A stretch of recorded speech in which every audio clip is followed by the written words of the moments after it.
పర్యాటకులతో నిత్యం రద్దీగా ఉండే గోవాలో మట్టి పండుగ ఉత్సాహంగా జరిగింది. శ్రీకృష్ణుడు బాల్యంలో ఆడిన ఆటలను గుర్తు చేసుకుంటూ యువకులు ఈ వేడుకలో ఉల్లాసంగా పాలుపంచుకున్నారు.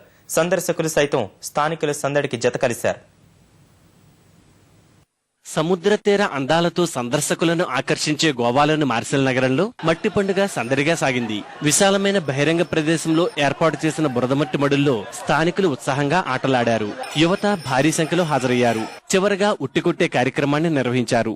చిక్కల్ కళ పేరిట ఏటా ఇక్కడ ఈ వేడుకను జరుపుకుంటామని నిర్వాహకులు చెబుతున్నారు.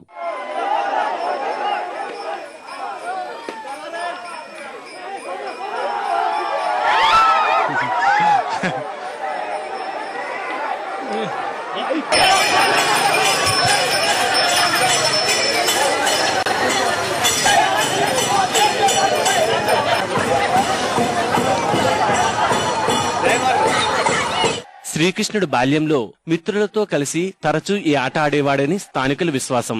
400 ఏళ్ల నాటి ఈ సంప్రదాయాన్ని తాము కొనసాగిస్తున్నామని చెప్పారు. చిన్ని శ్రీకృష్ణుడి లీలలను స్మరించడంలో ఇది ఓ భాగమని వివరించారు. Particularly in rainy season, these types of games are being played. These games our Lord Krishna was playing, and we are just now here, all players of the Krishna, Lord Krishna, and we are playing those games here. పర్యాటకులు సైతం ఈ వేడుకలో పాలుపంచుకున్నారు. చిన్న పెద్ద అంతా కలిసి మట్టిలో ఆటలాడటం చూడచక్కగా ఉందని సంతోషం వ్యక్తం చేశారు. It's really amazing to see all the youths playing in such festivals, because really we do not see people participating in such festivals.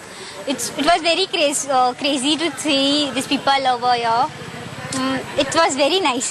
Chikkal కళ వేడుక ప్రారంభానికి ముందు ఆటగాళ్లకు స్థానికులు పలహారాలు అందించే కార్యక్రమం ఉంటుంది. మధ్యలో నిలబడిన వారి మీదకు చుట్టూ చేరిన ప్రజలు మిఠాయిలు, ఫలాలు విసురుతారు. ఆటగాళ్లు పోటీ పడుతూ వాటిని పట్టుకుని తింటుంటారు.